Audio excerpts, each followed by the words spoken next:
அன்பின் மாணவர்களே, தரம் 11 விஞ்ஞான பாடத்தின் அலகு 15 உயிர்கோளம் எனும் பாடத்தின் இறுதிப் பகுதியின் சில கட்டமைப்பு வினாக்களை இன்று நாம் பார்ப்போம். இனி வினாக்களுக்குள் செல்வோம். முதலாவது வினா, ஒளி இரசாயன தூமம் என்றால் என்ன?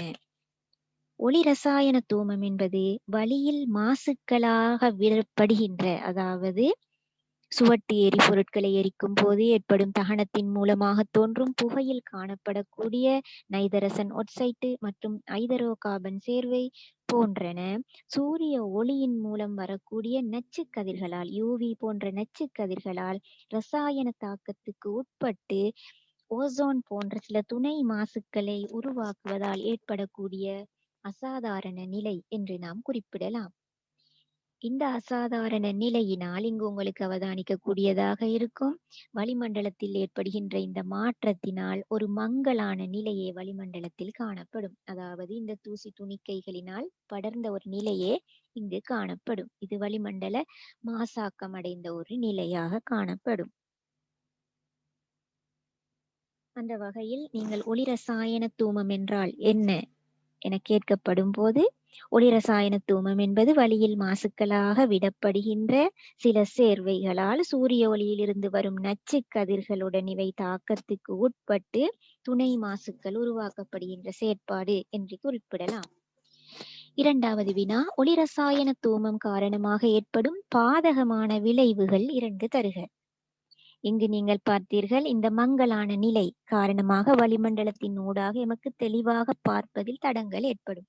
இதை நாம் பாதிப்பாக குறிப்பிடலாம். அதே போன்று இந்த தூசி துணிக்கைகளை சுவாசிப்பதால் எமக்கு இருமல், மூச்சிழுப்பு போன்ற சுவாச நோய்களையும் அது ஏற்படுத்தலாம். இது போன்று தாவரங்களுக்கு கூட இந்த நச்சுத்தன்மையான பதார்த்தங்கள் அவற்றின் வளர்ச்சி, உணவு உற்பத்தி என்பவற்றை பாதிப்படைய செய்யலாம். மூன்றாவது வினா, உயிர் செறிவடைதல் என்றால் என்ன?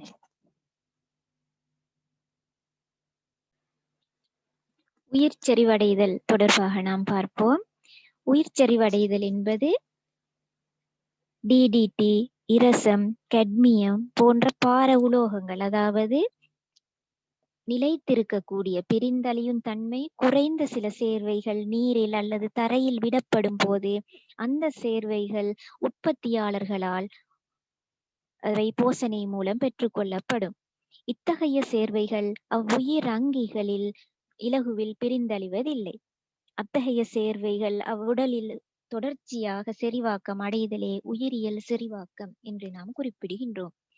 அவ்வுற்பத்தியாக்கிகளை நுகரக்கூடிய 1ஆம் படி, 2ஆம் படி, 3ஆம் படி நுகரிகளுக்கும் தொடர்ச்சியாக இந்த சேர்வைகள் அடுத்தடுத்த படிகளின் ஊடாக கடத்தப்பட்டு இறுதிப்படியில் உள்ள நுகரிக்கு அது பாரிய அளவில் பாதிப்பை ஏற்படுத்தக்கூடிய அளவில் அதிக அளவில் செறிவடைதலும் உயிரியல் உருப்பெருக்கம் என்று நாம் குறிப்பிடுகின்றோம். அதாவது பயோ அக்யூமிலேஷன், பயோ மேக்னிஃபிகேஷன். உயிரியல் செறிவாக்கம் அடைந்து அவை அடுத்தடுத்த போசனை மட்டத்துக்கு செல்லும் போது இன்னும் உருப்பெருகி கொண்டு செல்லும் செயற்பாடு இங்கு நடைபெறுகின்றது. காரணம், இத்தகைய சேர்வைகள் டிடிடி, இரசம் போன்ற பார உலோக அயன்கள் இலகுவில் பிரிந்தழியாமைக்கு காரணம் அவை பெரும்பாலும் கொழுப்பில் கரையக்கூடிய சேர்வைகளாக காணப்படும். நீரில் கரையும் தன்மை குறைவாக காணப்படும். பொதுவாக நீரில் கரையும் தன்மை கொண்ட கழிவுகள் எமது உடலில் உட்செல்லும் போது அவை சிறுநீர் மூலமாக அகற்றப்படும். எனினும் சிறுநீர் மூலமான வடிகட்டல் இங்கு நிகழாது. காரணம், இச்சேர்வைகள் அத்தகைய தன்மை காணப்படுவதில்லை. இங்கு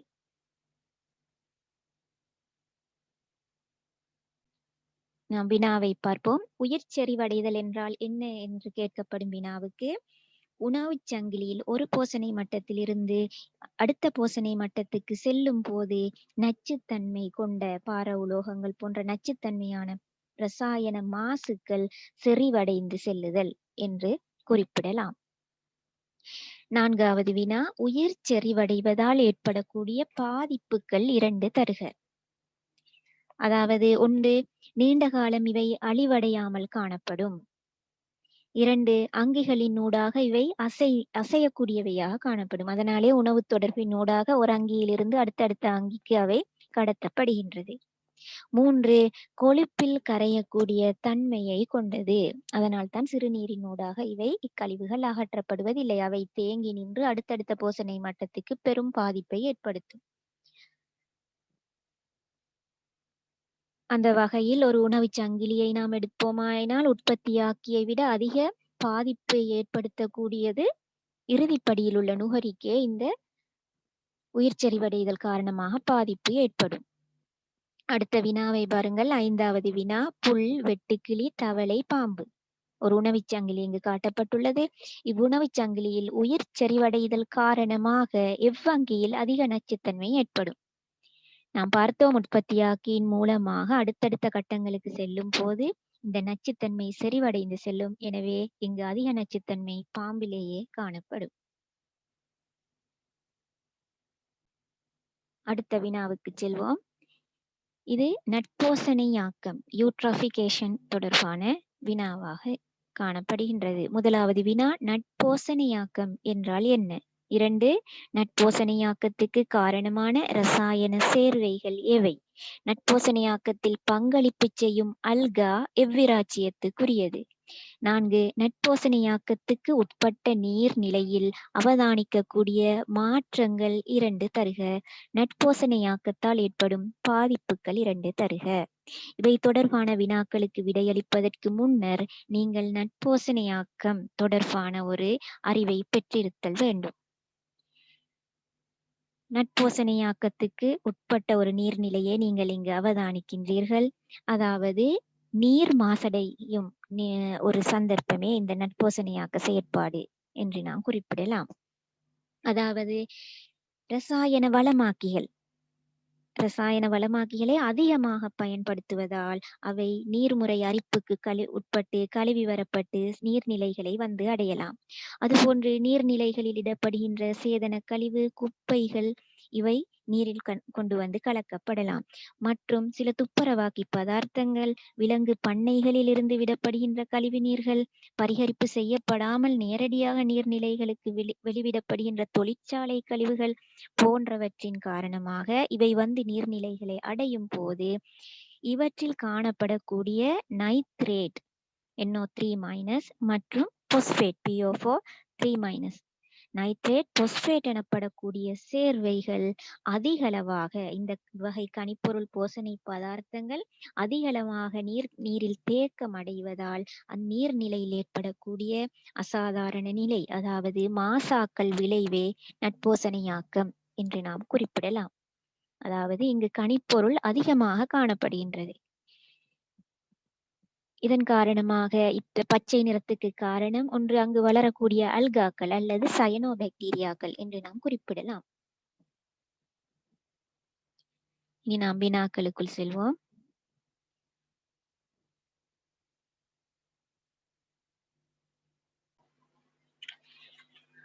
நட்போசனையாக்கம் என்பது நீர் தொகுதிகளில் நைட்ரேட் மற்றும் பொஸ்பேட் போன்ற கனிப்பொருள் போசனை பதார்த்தங்கள் அதிகமாக தேக்கமடைவதால் அதிக செறிவில் காணப்படுவதால் ஏற்படுகின்ற ஒரு மாசாக்கல் விளைவு என்று நாம் குறிப்பிடலாம். 2வது வினா, நட்போசனையாக்கத்துக்கு காரணமான 2 சேர்வைகள் எவை?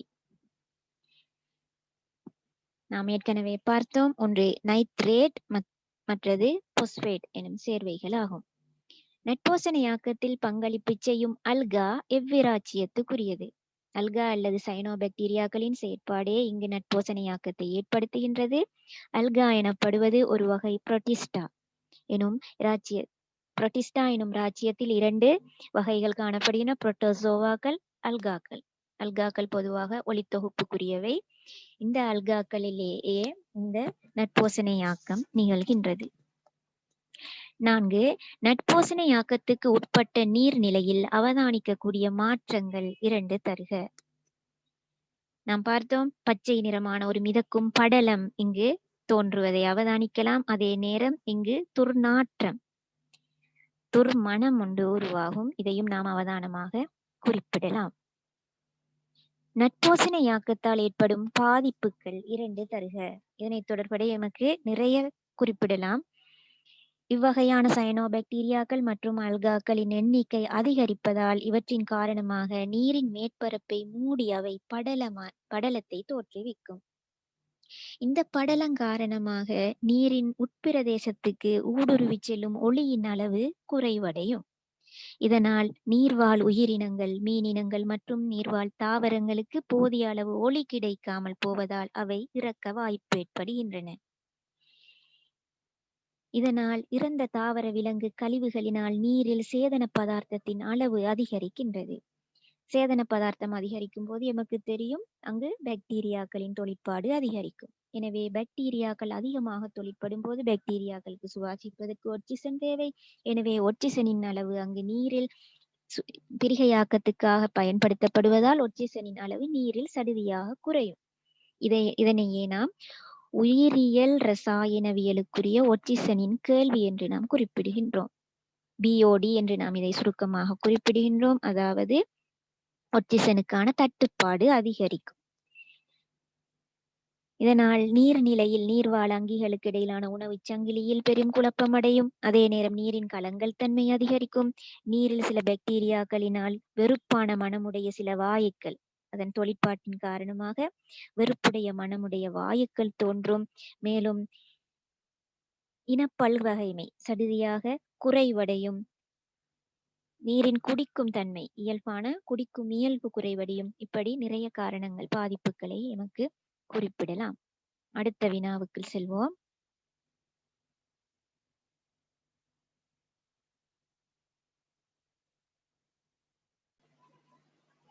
அடுத்த வினா, பூமி தாவர வளர்ச்சிக்கு பொருத்தமற்ற இடமாக மாறுதல் பாலைவனமாதல் எனப்படும்.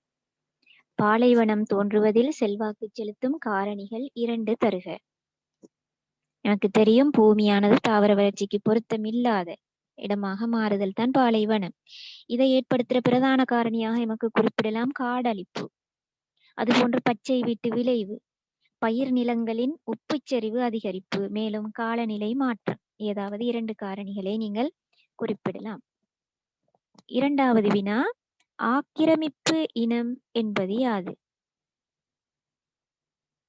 ஆக்கிரமிப்பு இனம் என்பது சூழல் மாற்றங்களுக்கு உட்பட்டு நீண்ட காலம் சூழலில் வாழ்ந்த ஒரு இனத்துக்கு பதிலாக மாற்றமடைந்த, அந்த சூழலுக்கு இசைவாக்கம் அடைந்த புதிய இனங்கள், அந்த சூழலில் தோன்றுதலே ஆக்கிரமிப்பு இனங்கள் என்று நாம் குறிப்பிடலாம். அந்த வகையில் 3ஆம் வினாவை பார்ப்போம். இலங்கையில் ஆக்கிரமிப்பு இனமாக கருதப்படும் உயிரினங்கள் 2 தருக. இங்க உங்களுக்கு பார்க்கலாம், இந்த தாவரம், இது பாத்தீனியம் என்று சொல்லப்படுகின்ற ஒரு தாவரம் ஆக்கிரமிப்பு இனமாக கருதப்படுகின்றது. அதுபோல் நாயுண்ணி என்று குறிப்பிடக்கூடிய இத்தாவரம். மேலும் விலங்குகளை எடுத்துக்கொண்டால் இலங்கையில் ட்ரவுட் எனப்படுகின்ற இவ்வகை மீனினமும் ஆக்கிரமிப்பு இனமாக கருதப்படும். உதாரணம் பாத்தீனியம், நாயுண்ணி மற்றும் ட்ரவுட் மீனினம். இவற்றை நினைவு வைத்துக் கொள்வது உங்களுக்கு உதவும். அடுத்த வினா, நகரமயமாதல் கைத்தொழில் மயமாக்கம் எனும் பதங்களை விளக்குக. நகரமயமாக்கம் என்பது இன்று மக்கள் கைத்தொழில், அதாவது வாழ்க்கை வசதியை, அதிகமான வாழ்க்கை வசதியை பெரும் நோக்கத்தோடு அதிகமாக வளங்கள் நிறைந்த பிரதேசங்களில் ஒன்று சேர பார்ப்பார்கள். அதாவது மனித குடித்தொகையின் அதிகரித்த வளர்ச்சி காரணமாக மக்கள் வளங்கள் நிறைந்த பிரதேசங்களுக்கு ஒன்று சேருதல், இச்செயற்பாடே நகரமயமாதல் என்று நாம் குறிப்பிடுவோம். கைத்தொழில் மயமாதல் எனும் போது ஆரம்ப காலத்தில் மேற்கொண்ட விவசாய சமூகத்தில இருந்து பொருள் மற்றும் சேவையை அடிப்படையாக கொண்ட உற்பத்தியை நோக்காக கொண்ட சமூகமாக மாற்றமடையக்கூடிய செயற்பாடே கைத்தொழில் மயமாக்கம் என்று நாம் குறிப்பிடலாம். அடுத்த வினாவுக்கு செல்வோம். முதலாவது வினா, தொற்றா நோய்களுக்கு உதாரணம் 3 தருக. நமக்கு தெரியும் தொற்று நோய்கள், தொற்றா நோய்கள் பற்றிய நாம் பார்த்திருக்கின்றோம். தொற்று நோய்கள் என்பது ஒரு மனிதனில் இருந்து பிறரொரு மனிதனுக்கு கடத்தப்படக்கூடிய நோய்கள். தொற்றா நோய்கள் என்பது இன்று இலங்கை எதிர்நோக்கின்ற ஒரு பிரதான பிரச்சனையாக, சவாலாக காணப்படக்கூடிய ஒன்று. அதாவது இன்று இலங்கையில் இறக்கும் நோயாளிகளில் 60% தொற்றா நோய்களாலேயே இறக்கின்றனர். அந்த வகையில் தொற்றா நோய் என்பது ஒரு மனிதனிலிருந்து இன்னொரு மனிதனுக்கு கடத்தப்படாத நோய்கள் என்று நாம் குறிப்பிடலாம். அவ்வகையில் இலங்கையில் அதிகமாக பாதித்துள்ள தொற்றா நோய்கள் எனும்போது புற்றுநோய், சுவாசப்பை நோய், சிறுநீரக நோய், இதய நோய் என்பன பிரதான நோய்களாக காணப்படும். இரண்டாவது வினா, தற்போது இலங்கையை அதிகம் பாதித்துள்ள தொற்றா நோயாக சிறுநீரக செயலிழப்பு காணப்படுகின்றது. இந்நோயின் பிரதான 2 வகைகளும் எவை? நீடித்த சிறுநீரக நோய் என்று நாம் குறிப்பிடுவோம். அதனை குரோனிக் கிட்னி டிசீஸ் CKD என்று சுருக்கமாக சொல்கின்றோம். இந்த நோய் 2 வழிகளில் நடைபெறுகின்றது. அதாவது ஒன்று குறுங்கால சிறுநீரக செயலிழப்பு, 2 நீண்டகால சிறுநீரக செயலிழப்பு. குறுங்காலம் எனும் போது இவை தற்காலிகமாக சில மணித்தியாலம் அல்லது சில நாட்கள் வரை இந்த சிறுநீரகம் செயலிழந்த நிலையில் காணப்படும். உதாரணமாக துரிதமாக ஒருவர் சத்திர சிகிச்சைக்கு உட்படுத்தப்பட்ட நிலை அல்லது இது போன்ற திடீர் செயற்பாடுகளின் மூலமாக சிறுநீர் செயலிழக்கப்பட்டு மீண்டும் பழைய நிலைக்கு திரும்பும் செயற்பாடு. நீண்டகால சிறுநீரக செயலிழப்பு என்பது பல்வேறுபட்ட பழைய நோய்கள் நீண்ட காலம் காணப்பட்டு அவை படிப்படியாக அவற்றின் காரணமாக சிறுநீரகம் படிப்படியாக செயலிழக்கப்படுதலே நீண்டகால சிறுநீரக செயலிழப்பு என்று நாம் குறிப்பிடுவோம். எனவே பிரதான 2 வகைகளும் எனும் போது ஒன்று குறுங்கால சிறுநீரக செயலிழப்பு, 2 நீண்டகால சிறுநீரக செயலிழப்பு என்று குறிப்பிடலாம். மூன்றாவது வினா, இலங்கையில் நீண்டகால சிறுநீரக செயலிழப்புக்கு அதிகமாக உட்படுவோர் எத்தகையோர் ஆவர்? இவர்கள் இந்நோய்க்கு எவ்வாறு உள்ளாகின்றனர் என விளக்குக. எனக்கு தெரியும், இலங்கையில் கூட நீண்டகால சிறுநீரக செயலிழப்பு நோயாளிகள் முதலில் அவதானிக்கப்பட்டது 1994ஆம் ஆண்டு விவசாய குடும்பத்தில் ஒரு விவசாயிக்கே இனம் காணப்பட்டது. அதாவது விவசாய ரசாயன பதார்த்தங்கள் சேர்க்கப்படுவதால், விவசாய நிலங்கள் மாசடைவதால், விவசாய பயிர் செய்கைகள் கூடுதலாக ஈடுபடுவோருக்கு விவசாயிகளுக்கே இந்த நோய் அதிகமாக தோற்றியமே அவதானிக்கப்பட்டது. கூடுதலாக விவசாய ரசாயன பொருட்களை விசிறுபவர்களுக்கே இந்த நோய் அதிகமாக உருவாகுவதற்கான சந்தர்ப்பம் காணப்பட்டது.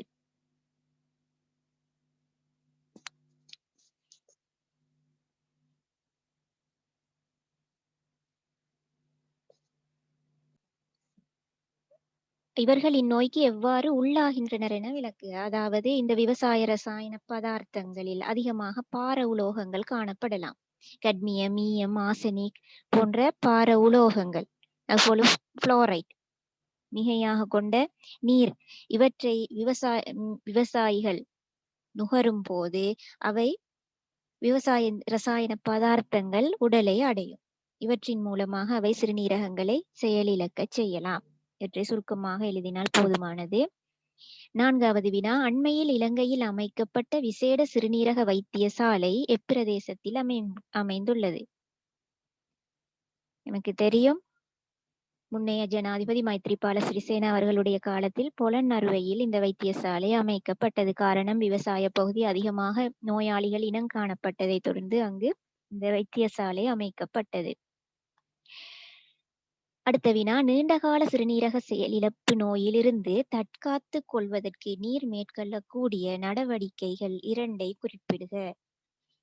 இந்த நோயானது எமக்கு ஆரம்ப காலத்தில் அறிகுறிகள் எதையும் காட்டாது. அதாவது 15% அளவுக்கு சிறுநீரகம் செயலிழப்பு நடைபெற்ற பின்னே இதன் பாரதூரமான பாதிப்புகள் மனிதர்களில் விளங்க தொடங்கும். எனவே இந்த நோய் ஏற்படாமல் நாம் ஆரம்பத்தில் இருந்தே தற்காப்பு நடவடிக்கைகளை மேற்கொள்ளுதல் வேண்டும். அந்த வகையில் நீர் அருந்துதல் கட்டாயமாக இன்று நாம் செய்ய வேண்டிய ஒரு விடயம். வளர்ந்தோரெனில் 3.5 தொடக்கம் 4.5 லிட்டர் அல்லது 5 தொடக்கம் 6 போத்தல் சுத்தமான நீரை அருந்த வேண்டும் ஒரு நாளைக்கு. அதுபோல் சிறுநீர் தொற்று சிறு வயதில் அல்லது வளர்ந்தவர்கள் அடிக்கடி ஏற்படக்கூடிய சிறுநீர் தொற்றை தவிர்த்து கொள்ளுதல் வேண்டும். அதுபோன்று நீரிழிவு, உயர் குருதியமுக்கம் என்பன ஏற்படாதவாறு கட்டுப்பாட்டுடன் கூடிய எமது வாழ்க்கை கோலத்தை நாம் கடைபிடிக்க வேண்டும். அதுபோன்று விவசாய ரசாயன பொருட்கள் பயன்படுத்துதல், அவற்றை பயன்படுத்தி உற்பத்தி செய்யப்பட்ட உணவுகள் உட்கொள்வதையும் நாம் தவிர்த்து கொள்வதன் மூலம் இந்த நீண்டகால சிறுநீரக செயலிழப்பு நோயிலிருந்து எம்மை தற்காத்துக் கொள்ள முடியும். அடுத்த வினாவுக்கு செல்வோம்.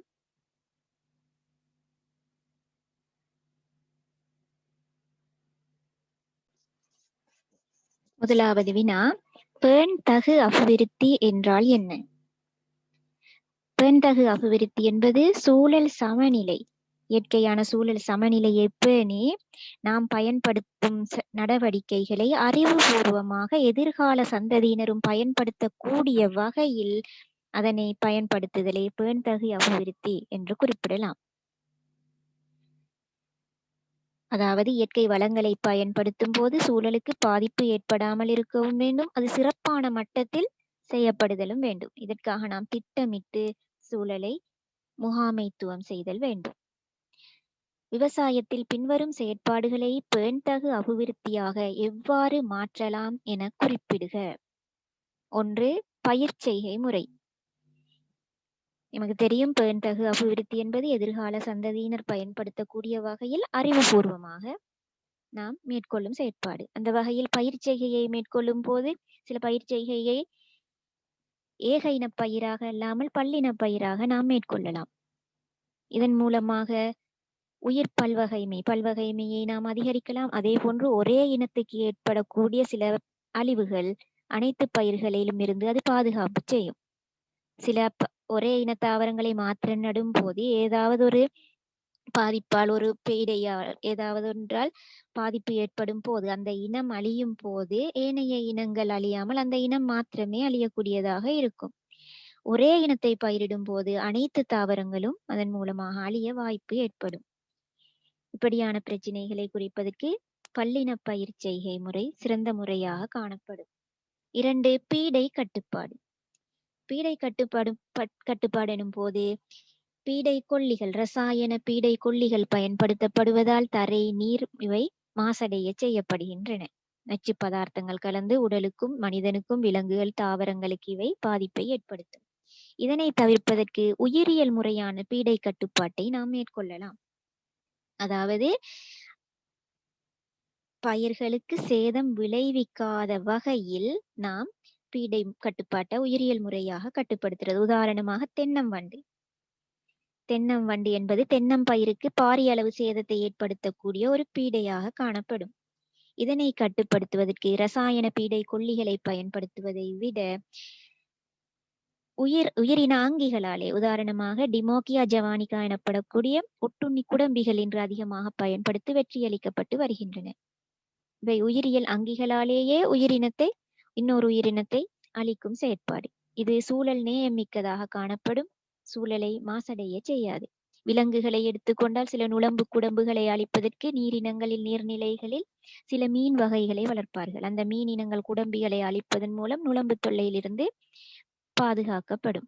அதே நேரம் நுளம்புகளுக்கு ரசாயன பதார்த்தங்களை விசிறுதல் ரசாயன நடவடிக்கையாக இருக்கும். உயிரியல் முறையான கட்டுப்பாடு என்பது உயிர் அங்கிகளை பயன்படுத்தி அதனை அழிக்கும் செயற்பாடாக காணப்படும். 3. பசலை பயன்பாடு.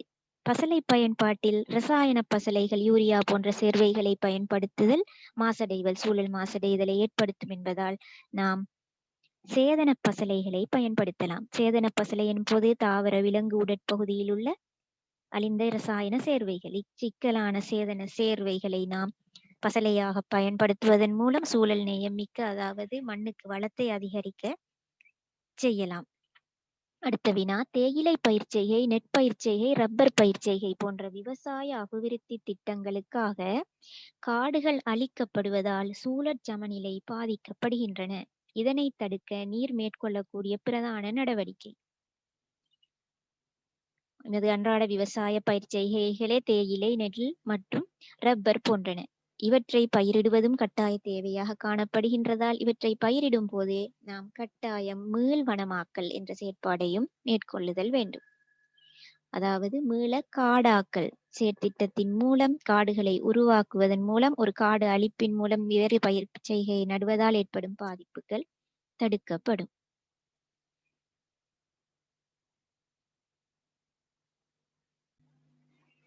சரி மாணவர்களே, இப்பாடத்தின் இறுதி பகுதியின் இன்னும் சில வினாக்களை இன்னொரு பகுதியில் பார்ப்போம்.